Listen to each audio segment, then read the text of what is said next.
In this video, you will learn how to create a realistic wood design out of fondant.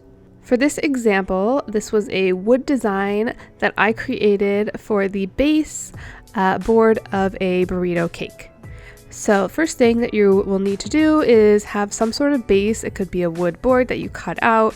It could be a cardboard board that you use, some sort of board that will act as your base to put the fondant on top of and be the base of your cake.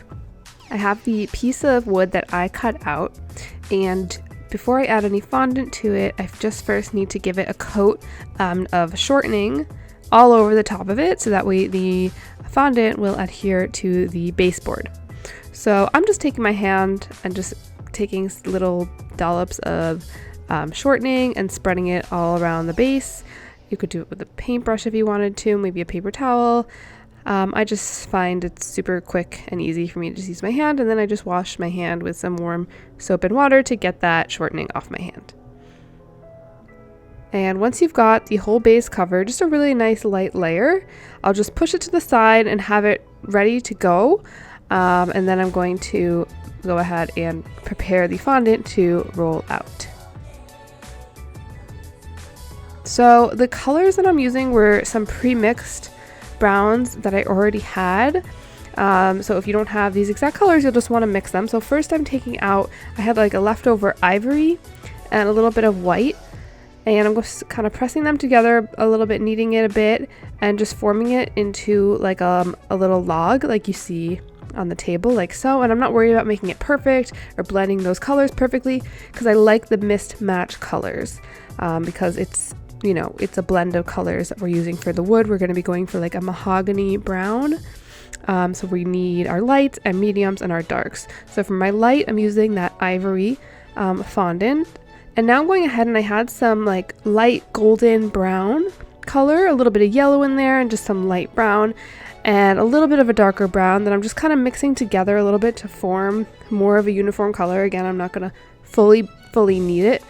Just with some shortening, I'm just kneading it a bit to blend the color. And you see I have that like nice light golden brown color. And I form it into a log as well and put it up against the ivory. And now I'm going to go ahead and do my darkest color. And this is just going to be a dark brown. So just to use colors that I had saved from previous cakes, rather than mixing new fondant, I'm taking some of like a dark red, almost like a maroon, and then some of that lighter brown. And I'm mixing this together first.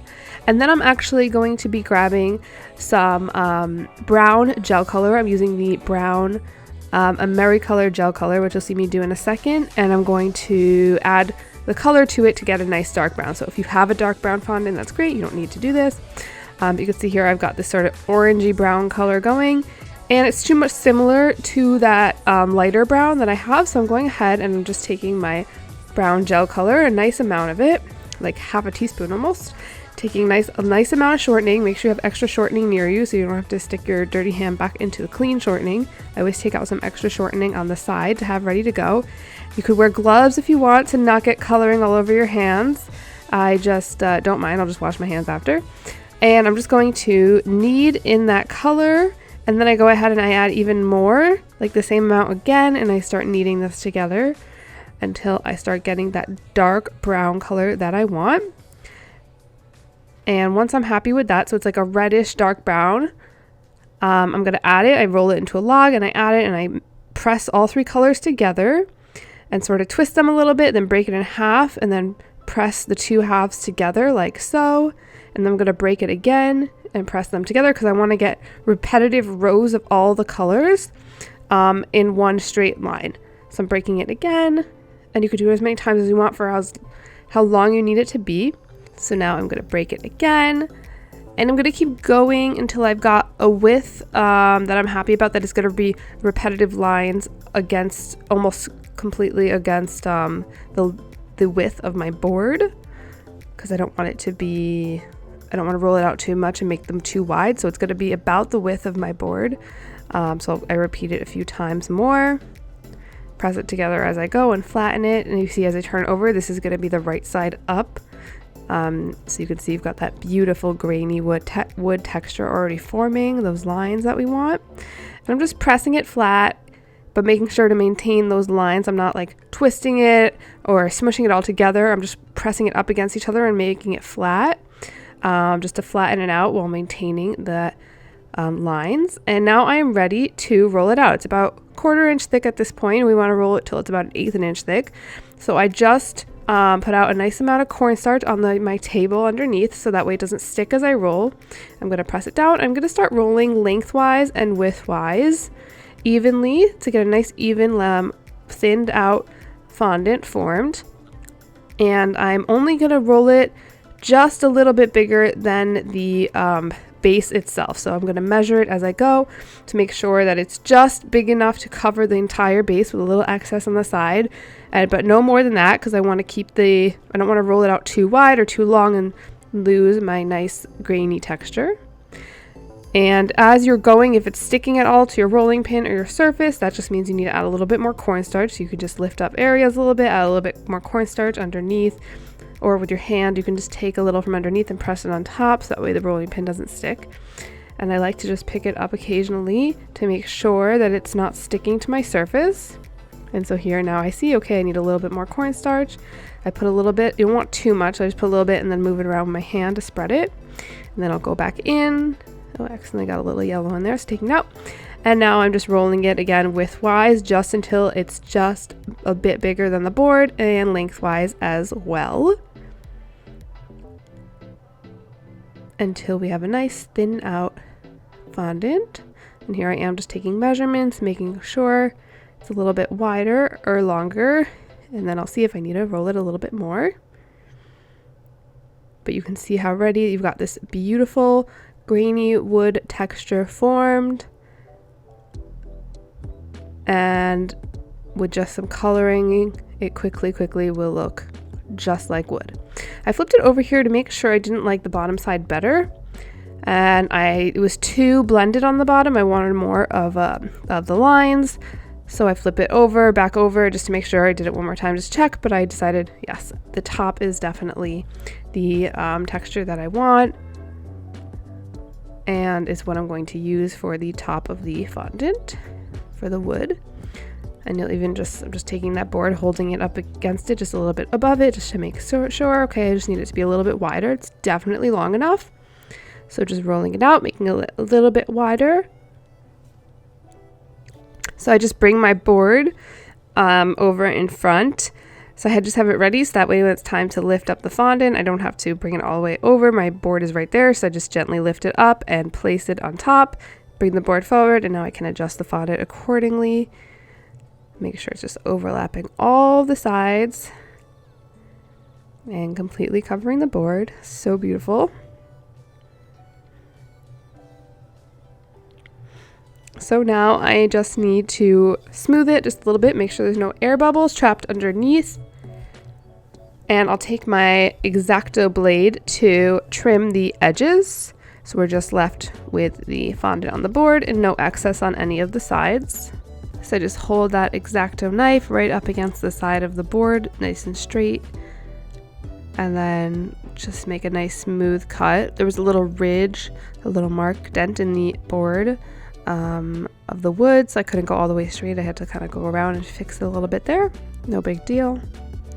And I go ahead and repeat the same thing on all of these sides, reshaping the corners as I need to, because sometimes they can get a little pulled with the knife.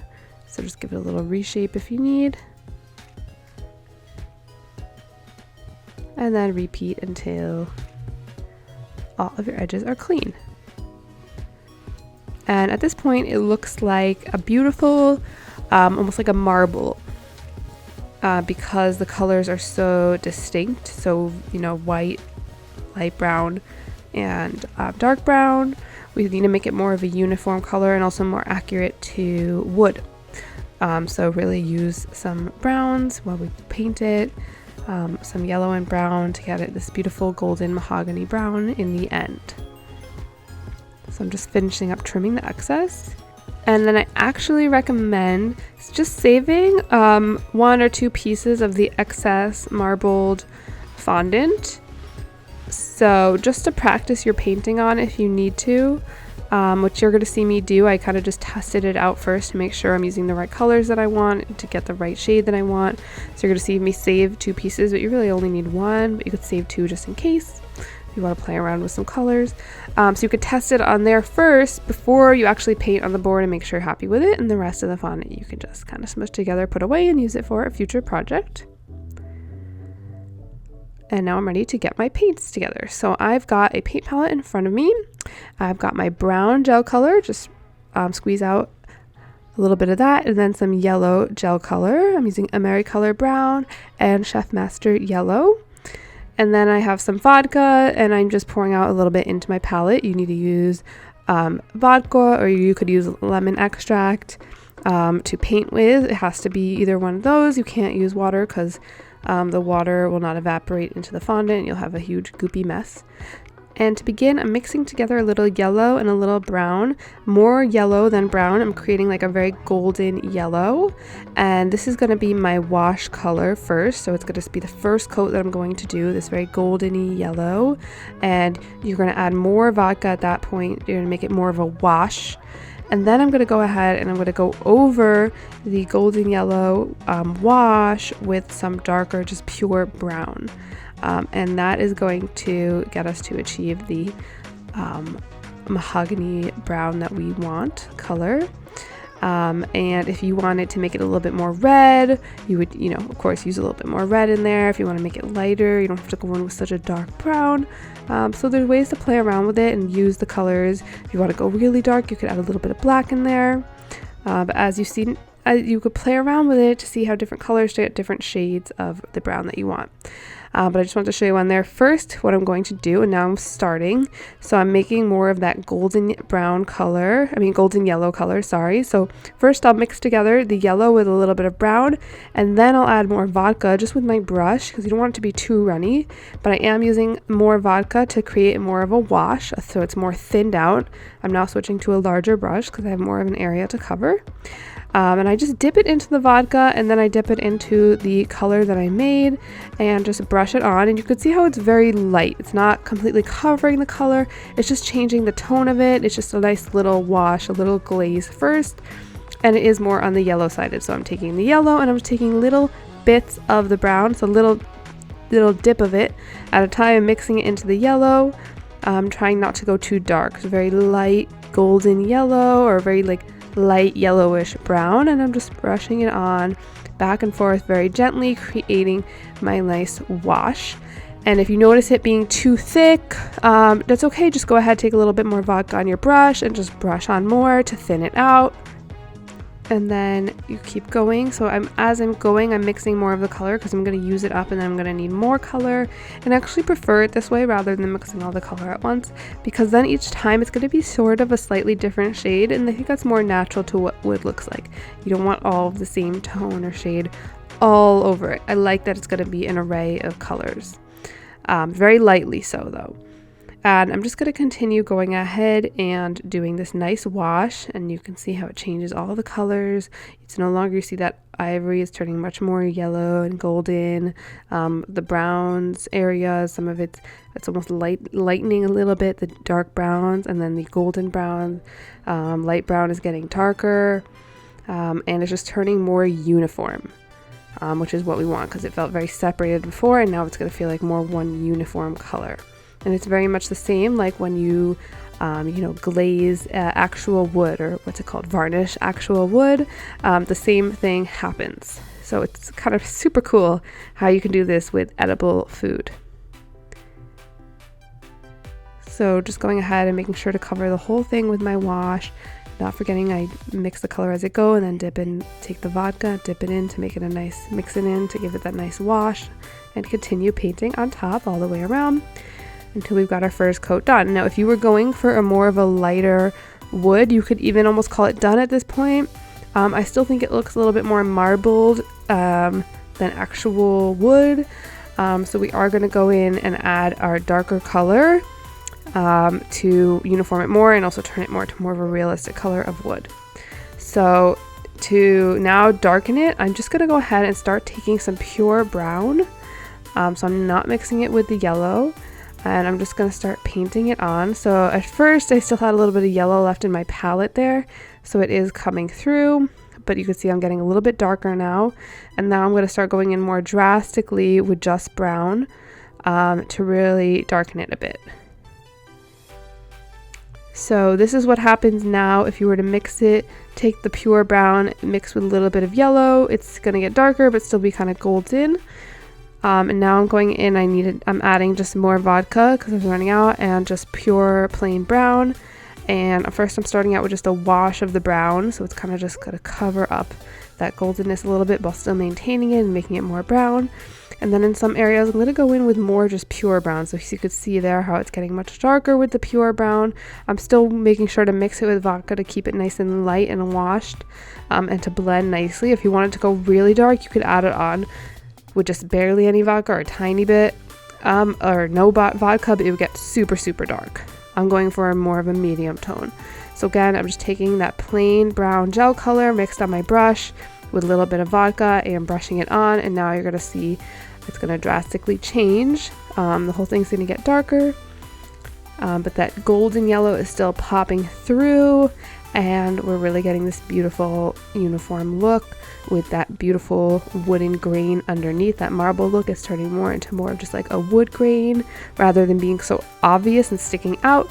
And that's exactly what we want to get this really realistic look. And at this point, this is when the wood just really comes to life, and all of a sudden it looks like you have just an actual piece of wood in front of you, but it's so cool because it's actually fondant. So you keep going until you've coated the whole thing, and once you are done, you want to just let this dry till it is dry to the touch. That could take anywhere from 1 to 2 hours, maybe sometimes even a little bit more depending on the temperature where you are. I always recommend to do this first before you start your cake so it has a nice long time to dry. And at this point, I'm really happy. It's this beautiful like medium brown color with that nice golden yellow popping through beneath, and our beautiful wood grain showing through. And it looks super, super realistic. My lighting was not so great here, but you could see now when the lighting was a lot better, and now I've added the burrito onto the cake, how realistic and uniform that wood looks, and that grain underneath. You wouldn't even think that it is fondant. And even my customer, when she got the cake, she was like, wow, this burrito is amazing. And then she said, and I was shocked when I realized that the wood itself was edible, was fondant and not actual wood. This is really a very impressive technique, but also not too difficult and easily accomplished and not a lot of time. So I think it comes in really handy and acts as just such a beautiful base for cakes or even on a cake when you need some wood detail there. I hope you've enjoyed watching. If you do, please give this video a like and subscribe if you'd like to see more tutorials, fun videos, and some really awesome art projects that I have coming up that I'm sure will blow you away. I'll see you next time.